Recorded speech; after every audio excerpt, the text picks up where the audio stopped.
سالتونه؟ 43 سال. تو رابطه‌ام 6 ماه. چی شد خوشت اومد ازش؟ مهربونه، توجه میکنه. که چه جزئیاتی رو توجه کرد که متوجه شدی خوبه؟ هم میفهمه حالم بده، از تون صدام میفهمه حالم بده، مثل چشمام بهش اعتماد داره. تو این 6 ماه اینا رو متوجه شدی؟ بعد چطور میشه که یه شخصی بعد 20 سال زندگی طلاق میگیره؟ آدم‌ها وقتی میرن تو چارچوب ازدواج، عشق از پنجره میره بیرون. ولی به نظر منم 6 ماه تایمی نیست که شما بخوای اینقدر مطمئن راجعش صحبت کنی. همینقدر مطمئنه. میتونم بپرسم رابطه قبلی چند سال بوده و چرا کات شده؟ رابطه قبلیم 2 سال بود. خاطر اینکه من مبتلا به کنسر شدم، همون موقع دوست واسم ترکم کرد. سرطان گرفتم دیگه.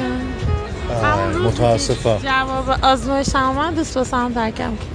حالا بعد از 2 سال این آدم اومده، اصلا مرش مهم نیست من مریض بودم. دور از اون یه بار که 2 سال 3 سال تو زندگی بودن هیچ کدوم نیستن، الان هیچ خبری هم ازم نگرفتن، حتی زنگ نزدن حالا هم بپرسن.